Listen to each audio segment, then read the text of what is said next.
If a whale is a mammal and a duck is a dinosaur, if woodlouse is a crustacean, poodle is a wolf, then according to logistics going down the tree of life, then clearly people are fish. Get ready with me to go birdwatching. So what you want to do is pick up your binoculars, grab a camera if you've got one, and... Okay, I'm ready.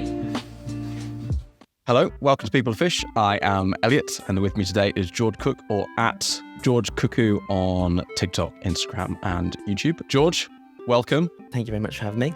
I guess I am a wildlife and bird enthusiast. I currently work for Avon Wildlife Trust in the communications team, so I get to talk about wildlife and nature and why people should care about these things, why it's exciting.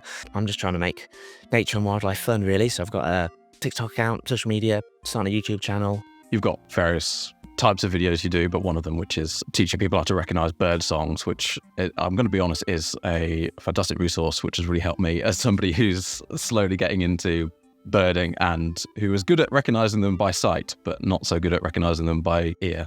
Imagine the wren's got a tiny little machine gun and it's going... All the books say that a yellowhammer song sounds like it's saying a little bit of bread and no cheese. A little bit of bread and no cheese. Is it Robert McFarlane? He's got the book of the lost words, and it's all about the kids, how they can't recognise like an oak leaf or a robin or a barn owl anymore. And I think just trying to get more exposure to these things any way we can, whether that's time outside, whether that's watching something on the telly. And that's, again, I think social media can be really great at that. If people live in a city and they don't see nature much in their day-to-day lives, showing it to them through their phone, which everyone's spending far too much time on as it is, that can be a great way to expose people to these things. I just want to get people outdoors, really, get people noticing the wildlife around them, trying to persuade people that we do get quite a lot of nice wildlife here in the UK. You don't have to go abroad or all these places that you see on the television. We do get nice stuff right on our own shores, and although it's in decline, unfortunately, which we might get onto, there's still plenty of stuff to enjoy. And yeah, I just want to inspire people to get out and see it. Growing up, and I didn't like it at the time, my parents just always took us camping. Like any family holiday was always just camping in Cornwall or Wales or something like that. And I remember growing up, and as soon as I hit my teenage years and stuff, I was like, oh, can't we go abroad? Like all my friends, I want to see exciting places. But I think looking back, doing experiences like that regularly with my family and having that opportunity to get outside from a young age is probably what sparked it all off, really. And I can say I was interested in David Attenborough, Spring Watch, The Really Wild Show, all these things I'd see on TV as well, which get me excited. I do remember, which I feel like everyone has a little memory like this, like finding my first newt with my friend Ben when we were both young boys, and I think we must have been in like year one or reception or something, so it's a very early age, but that's one of the ones that I can remember. It's like lifting up a rock and finding this little newt and just thinking it was a dragon or a lizard or something crazy. And I think that is the power of nature, really. You can have these really strong experiences and memorable moments when you're out in nature. And since getting into birds and bird watching stuff, I've had a lot more of those moments. But yeah, thanks to Kathy and Gary, my parents, for taking me camping as a young boy, because I don't think I'd be here without those holidays. Yeah, same for me, lots of trips to Anglesey. I think any amphibian, you're talking as a kid and discovering your first newt, but I mean, just last week I picked up a log and saw a toad, and it was the most exciting moment of my day. So I think any wildlife, but I've got a soft spot for amphibians. I think they're very special little creatures. They hide away, so it's nice to find them. Yeah, I've led quite a few pond dipping sessions in my line of work, and it's always great to have those moments with kids and like see it happening live, where you like scoop something out and they see their first newt or a leech or something like that they wouldn't have expected to find in a pond. So it's nice to have that memory of my own and then also see it happening again. And ponds are pretty special for that. You can find all sorts of good stuff. This is like the outer cast, the skin of a dragonfly nymph, what's known as an exuvia. So in case you didn't know, dragonflies actually spend most of their life underwater, living in ponds where they're fierce predators, and they'll munch on all sorts of different insects and invertebrates in the pond, getting bigger and bigger until it's finally time to transform into an adult dragonfly. I volunteer with the Wildlife Trust and do similar kind of bug hunts, pond hunts, that kind of thing. It's sometimes just teaching children, or just people generally, just where to look. Yeah, I've led school groups where it's been so foreign to some of the kids that come out that they're even things like sitting down on the grass has been like a big barrier to them, and they're really nervous about just sitting in long grass. And then expecting them to do things like go pond dipping, that seems like a little, you got to do baby steps. If you just tell people to go for a walk or get out in nature, that means if you're not used to that or experienced to that, that doesn't mean much. Some people, they'll be like, oh, what, I just walk and just look around. And if you're not used to it, I don't think that's like the most helpful advice. I always used to work with schools, and they would always tell me that, like, oh, the naughtiest boy at school who can't sit still, when he's come out on this trip and he's done pond dipping or bug hunting, he's really got into it and he's been really focused. And sitting still in a classroom for 8 hours a day doesn't suit everybody. And I do think we need more stuff in the curriculum that's just outdoor time. It doesn't have to be learning about nature outside. It could just be, I don't know, taking some lessons but doing them outside. It's great that there's things now like the natural history GCSE that's coming in. I think that's great. But yeah, I think just trying to get out in it as much as possible and expose people to it in different ways. Yeah, it's tricky. Yeah. How have you developed your interest over time? Yeah, it's interesting because I think now I make like videos about birds and wildlife. I think people assume that I've always been like knowledgeable about this stuff and like I've grown up knowing the bird calls and how to identify things, but that's like not the case at all, really. Like even, yeah, I studied biology at uni, but they never taught you much about British wildlife. You're learning genetics and photosynthesis and I don't know, different things like that, when I still left and I didn't really know what I wanted to do, or I still couldn't identify much local wildlife at all. So yeah, a bit like you, I still do bug hunts. I knew I wanted to spend time outdoors and I knew I wanted to have a career that I could be in nature. So I committed myself to this RSPB internship, which I think was like 8 months, helping out with school groups on this little nature reserve in Birmingham. And the reason I did that, actually, just to go back a bit, was because I was applying for all these jobs and not getting them. And then eventually one person sat me down and was like, look, you don't have enough volunteering experience. Go to the RSPB and do one of these internships. So I was like, yeah, fine, I'll do it. I was working in a cafe and a primary school alongside it.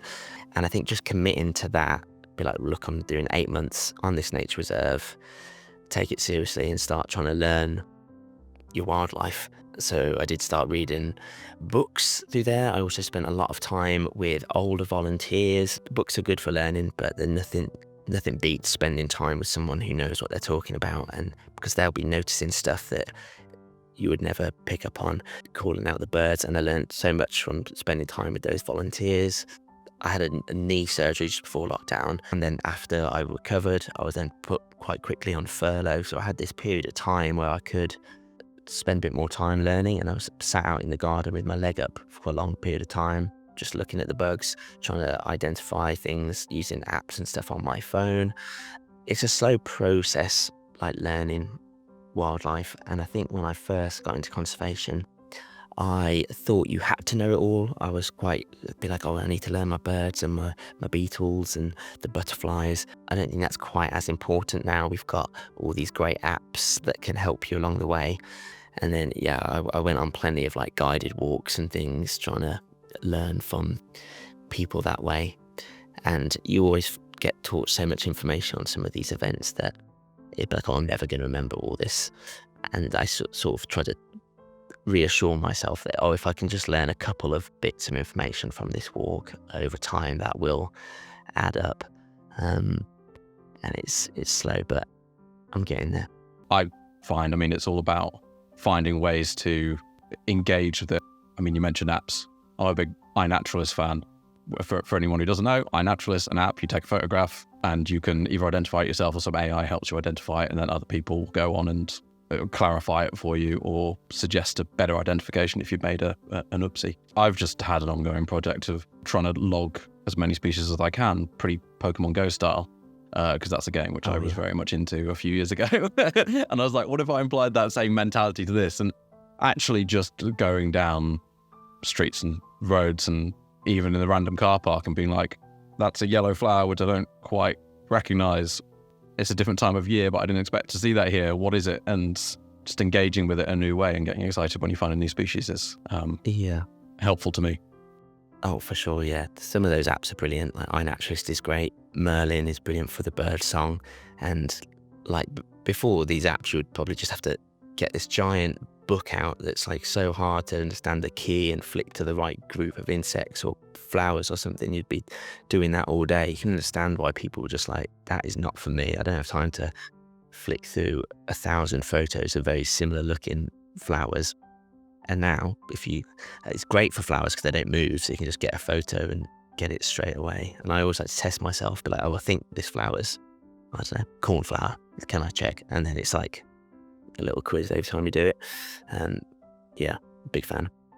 Yeah, I'm the same. And wildlife photography for me as well.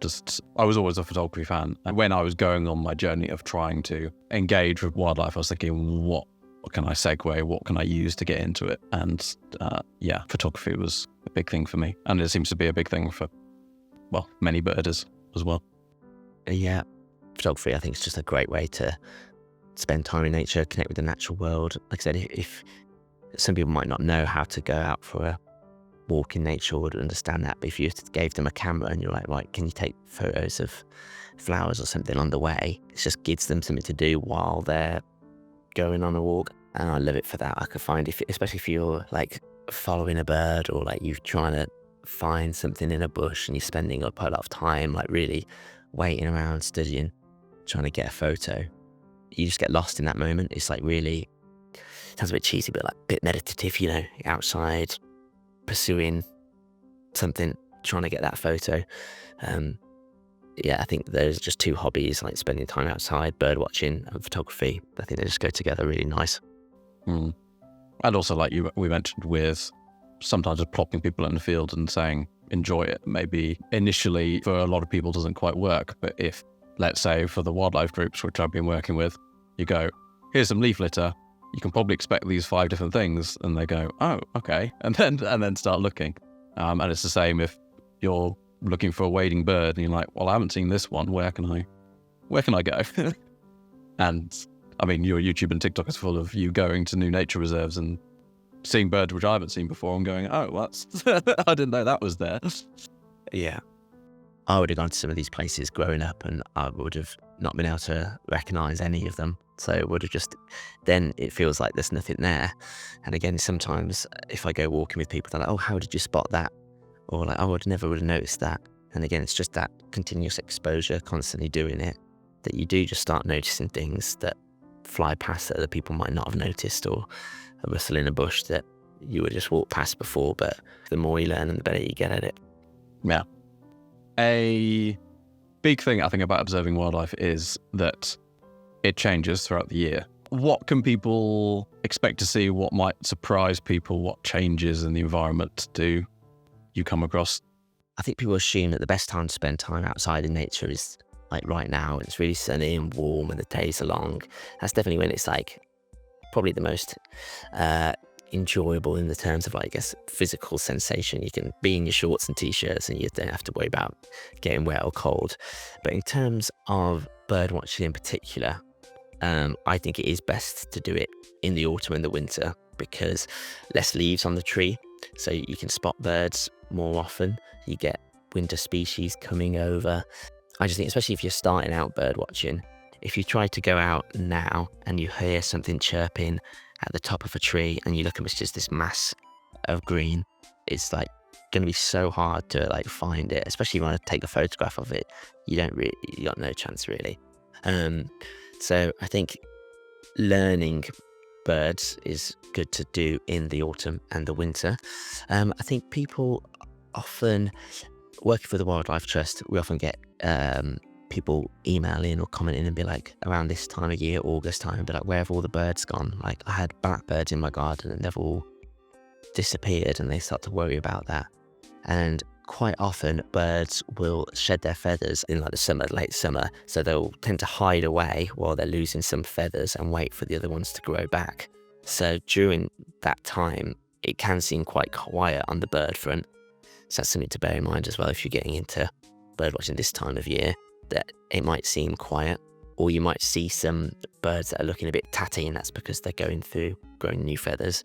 And that's sort of as well, there's a bit of a trend with bird watchers that in the summer months, they will switch over from being into birds and then maybe move over to butterflies and dragonflies. So they can still go out on their walks with their binoculars, but instead of looking for birds that might be a bit quiet, they can switch their attention over to the insects. And I do like butterflies, but my dragonflies are still beyond me at the moment. But who knows, in a few years, I might follow that path. But like I said, as the seasons change, there's always something new happening, a new flower emerging, a new bird arriving in the spring, and then more birds arrive in the autumn as well. So you have the spring and autumn migration. For me anyway, another thing that I love about nature is that there is so much to learn and see. There's stuff changing all the time, and I guess to some that might seem a little bit daunting, that there's loads to see and loads to learn, but I almost think of it as like you're never going to learn it all. Like there's like 300,000 species of beetle or something. There's just too much to learn, but there's always something new going on, so no walk's going to be the same. You know, you're going to see different stuff at different times of the year, so even if you're just walking your same loop, every single walk will be slightly different. There's always new stuff happening. I think at a glance you might think, oh, there's sticks this time of year and leaves on the ground this time of year and flowers this time of year, but actually it's just much more varied than that. Just paying attention, you realise all these shifting patterns. Yeah, definitely. Flowers as well. Some flowers can have such a short window. Working in communications for Wildlife Trust, sometimes someone will send us in a photo and we'll be like, oh, I took this lovely photo of bluebells like 3 weeks ago. If you want to use that. And I'll be like, oh, well, the bluebell window's over now. If we shared this photo, we'd be like, oh, bluebell's nice, but the window's gone and it's onto something else. On that note, the day job, what is involved within communications? We've got a project called Wilder Waterways, which is all about monitoring water quality, which again is a hot topic at the moment, all across the country, nationwide news about the state of our rivers. The Environment Agency says the treatment works is being overwhelmed by groundwater, which is rainfall that's made its way underground. It's getting into broken pipes, it's mixing with the sewage, and then it's discharging untreated into the river. So that's quite a nice project focusing on the Lanjo River. And again, just engaging the local community in the catchment of the river and just like hearing their stories and trying to get them more actively involved and just trying to, bring people together to help look after rivers. I think that's a really nice one.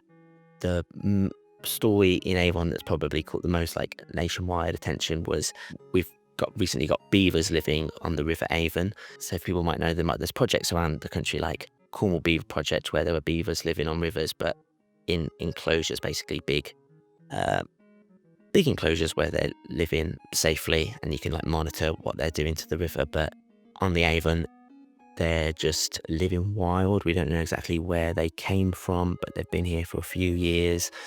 And I think that's really exciting as well, to have an animal that's been extinct for 400 years return to our rivers and live in here for quite a few years, sort of like under the radar, which I think is very exciting. And because the River Avon's quite deep, they don't necessarily dam if the river's deep enough.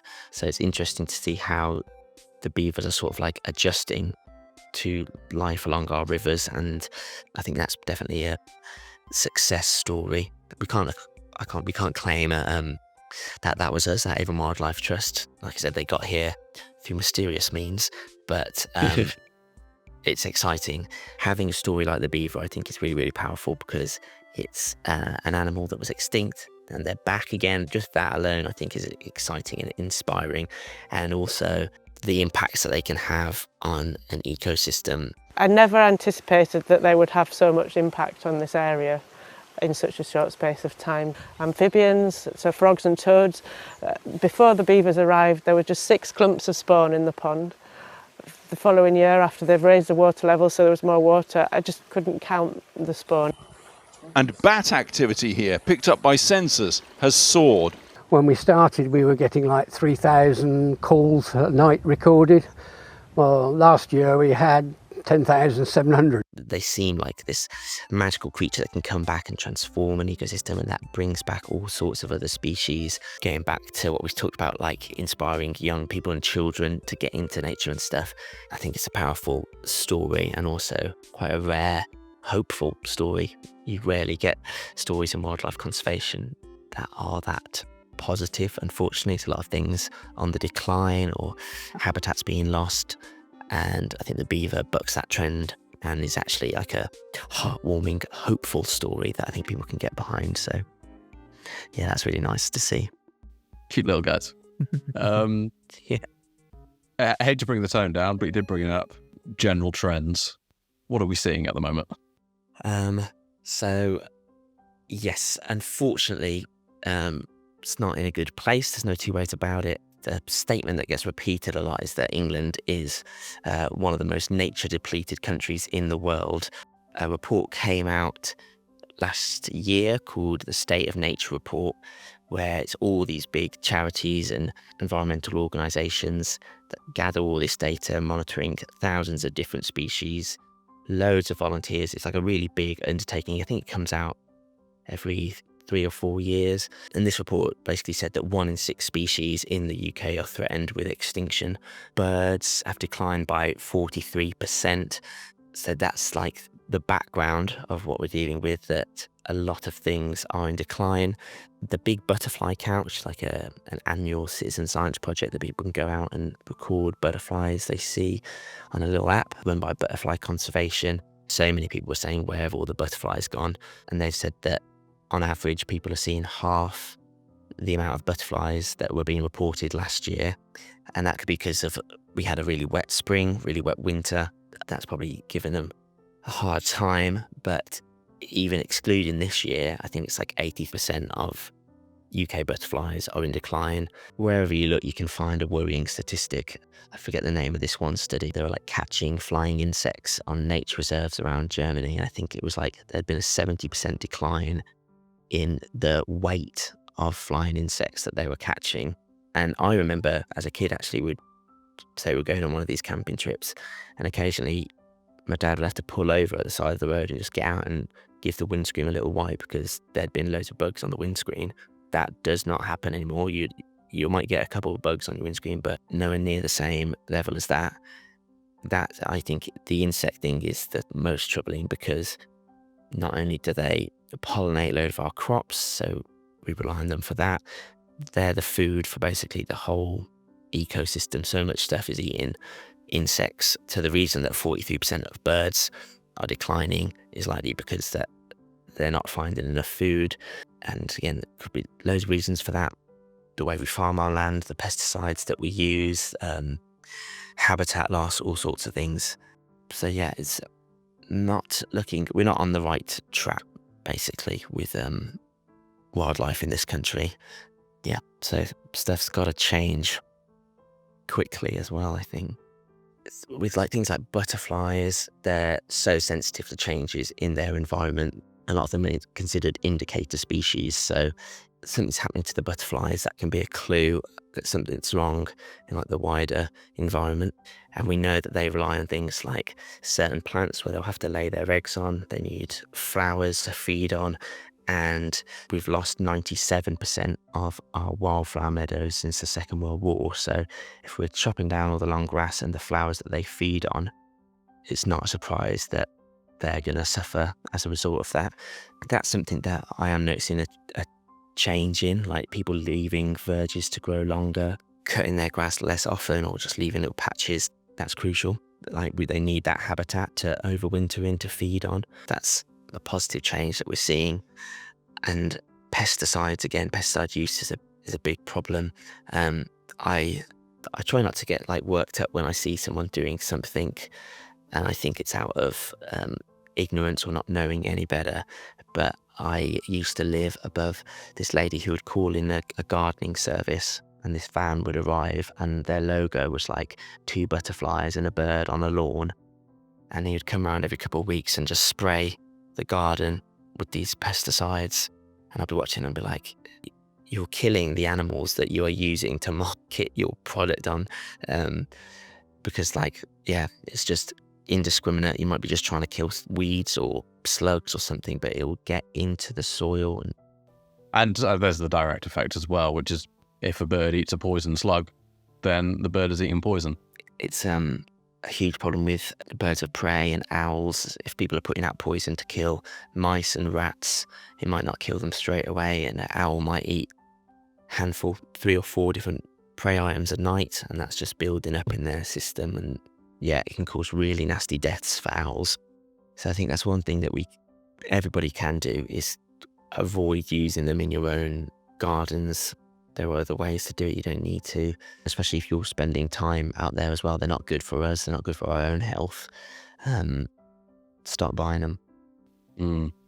I mean, some bird species, I imagine, have adapted quite well to gardens. You've got your songbirds, your typical garden birds, your blue tits, your robins, and so on, which people love feeding. It tends to be the general trend is that if a bird is quite general about what it can eat, they're adapting better. So if you think about crows and pigeons, they can eat a lot of different stuff, but birds that are a bit more specialized in what they can eat, say they can only eat insects, they can find it harder to adapt. If the insect population is lost in an area, it's harder for them to switch over to something else. But even birds that you think of as being quite common, like blue tits and great tits, they are still being negatively impacted by things like climate change, because so much of the natural world is built on certain timings. So with a blue tit chick, they want their chicks to hatch out when there are the most amount of caterpillars and insects around to feed them. And as things get warmer, those birds might start building nests earlier, which means that the chicks will hatch out earlier than the caterpillars are around. And it's a fact I repeat a lot, because I think it's something I find it pretty crazy, but it's like one blue tit chick can eat 100 caterpillars a day, and sometimes a blue tit can have I think the record is 14 chicks in a nest. So that's one pair of blue tits trying to find 1,400 caterpillars a day to try and keep them all alive. And if they're hatching out before the caterpillars, then they're just not gonna be able to find enough food. Even if a bird's not immediately impacted by problems like habitat loss or losing food, the synchronization of these natural events can really impact. And if there are certain birds that require a certain type of habitat that's quite niche, and then a certain different type of habitat to feed in, and quite a certain type of nesting site, and they've evolved in these quite narrow niches, they're just going to find it a lot harder to adapt when the world around them changes so quickly. Are there any particular species that we're particularly worried about?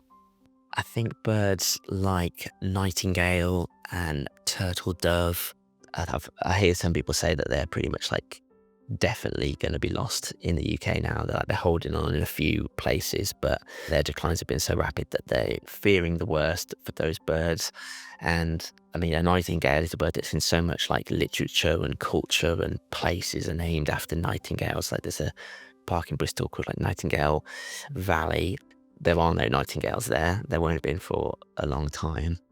And I think that's really sad, when there was obviously a bird that was so commonplace, it had such a impact on our culture, that has been lost sort of without fanfare, really, just slowly slips away.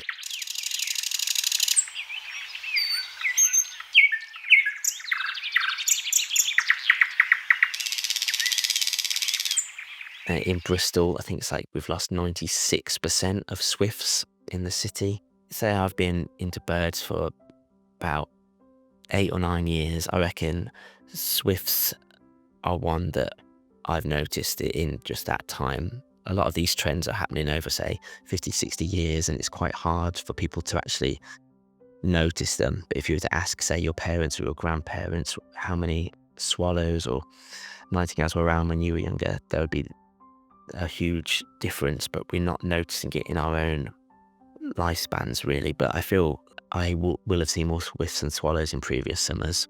And again, they eat a lot of insects, so that's probably a big reason. In city birds, I think part of it is a form of habitat loss. It's affecting barn owls, where there used to be many rafters in barns, which an owl would, they've lost a forest, but there's a nice empty building and rafters there, which we can call home. You get attic conversions or barns being converted into houses or storage or whatever that is slowly lost.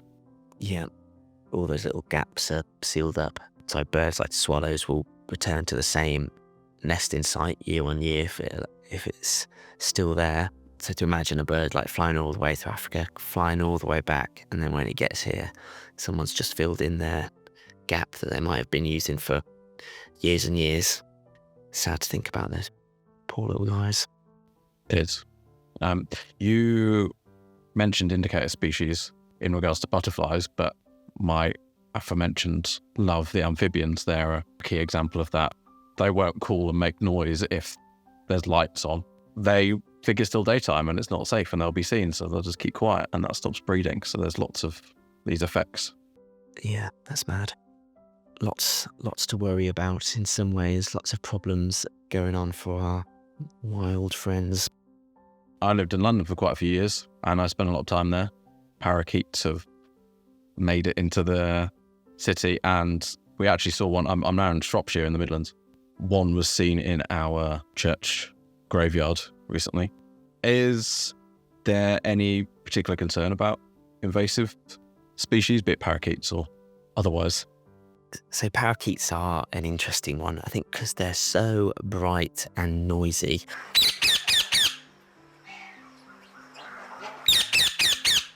People notice them, and especially when they're like arriving somewhere for the first time, it will register. They'll get to the Facebook group. Local Facebook groups. Yeah. People will notice them for sure, and some people love that. It's nice to have a nice colourful bird hanging on your bird feeder.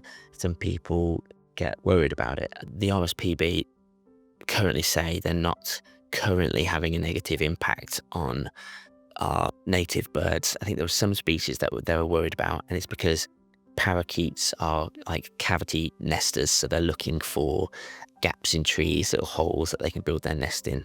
And the worry is that as their population increases, they're going to be taking up a lot of these nest sites over other birds that might nest in them, like woodpeckers or nuthatches or other birds like that. But yeah, according to the RSPB, they weren't currently worried about parakeets in particular.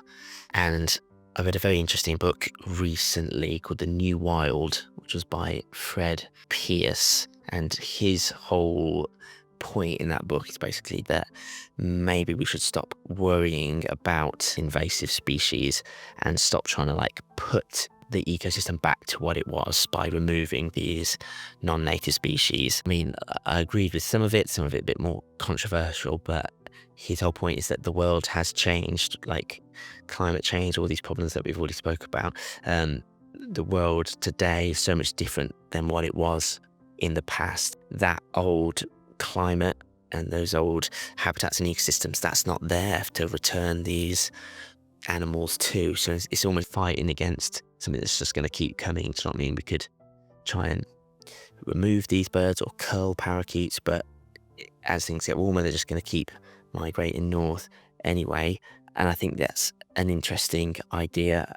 I don't like the thought of demonizing certain species when I'm out and about. If I see a parakeet, I want to be like, wow, what a beautiful, noisy green bird, rather than be like, oh my gosh, they're here and they're spreading and they're, I don't want that to be my relationship to the birds that I'm seeing. So I do kind of like that idea about maybe not, I don't know. It's tricky, and I'm sure just by talking about this, there's going to be people that will be upset by it. But I think, yeah, I'm not worried about parakeets, and I sort of do agree that maybe we should be worrying about adapting to this new ecosystem, this new climate, and worrying about the habitats and looking after that side of things, and not demonize the animals that are adapting and becoming more common. I mean, it goes down to different forms of rewilding. I mean, there's the kind of like the broad take of, are we going back earlier in the epoch to when we have mammoths roaming around Great Britain? Like, probably not. So, like, what form of environment are we looking to create? We've changed and we've interfered so much with the natural world, especially in this country. Do you know what I mean? Like, every inch pretty much is managed in some way that if we were just to completely step back and be like, okay, I'm rewilding it, not going to touch it, there's not the natural processes in that habitat, there's not the right species in there to return to a natural state. It is tricky, and I think a lot of rewilding, especially in this country, is always going to have to involve some form of management. By cutting a different area of your wood every year, you create a cycle of coppice coops. This creates a range of coppice structures and provides a mosaic of habitats for wildlife. Putting something in or fulfilling a role that maybe a species would have done, like a herbivore or a beaver that has since been lost from the habitat.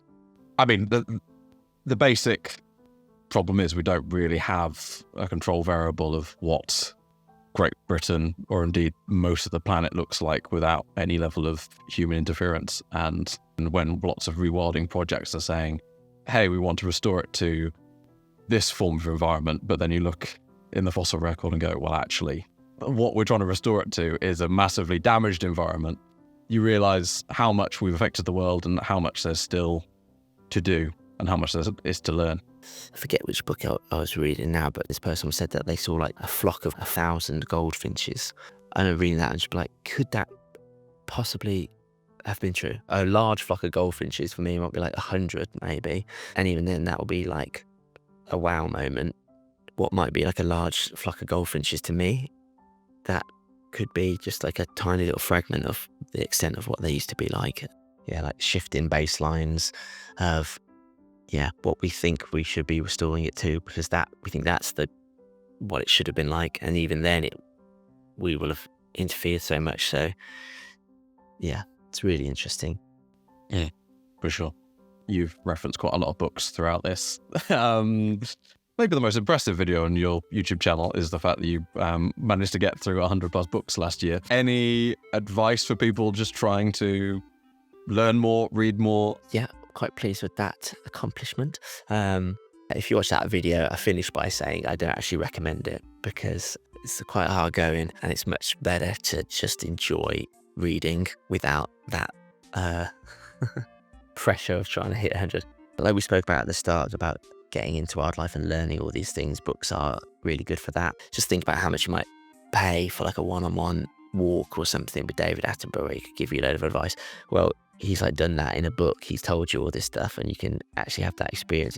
Yeah, and in this video that I made on my YouTube channel, which people can go check out, I do share a few tips about how to do it. And I think the main one is to try and keep the phone out of the bedroom. You're just sort of giving yourself that time before you go to bed where you could read if you want to. That was, I found, just doing that meant that last year I probably read many, many more books than I would normally, because I wasn't scrolling on my phone before bed. I was reading a book. I think it's really important to like read what you enjoy. So if you're reading a book and you don't like it, don't be afraid to just be like, oh, that one wasn't for me. Maybe I'll try again another time, but I'll put it down. And even if that's a book you've read before, so I think a point that I meant to put in that video, but I missed out, was like, don't be afraid to reread a book. Because when I first started getting into reading, I remember having the thought, I was like, there's so many books out there. Why would I read the same book again when I know that book or I know what happens in that story? But I think if you know you liked it or you did find it really interesting, there's no way you've remembered it all or remembered every twist of the story or all the facts in it. And if you knew it was interesting, if you read it again, you're going to get more from it the second time. You're going to remember some bits you've forgotten. And because it's a book you like, you're going to finish that book and be like, that was good. I'm on a roll. It's just going to keep it going. So yeah, those are some tips that I like to pass on. Good tips. And yeah, I'm very guilty of charging my phone next to my bed. I will change that tonight.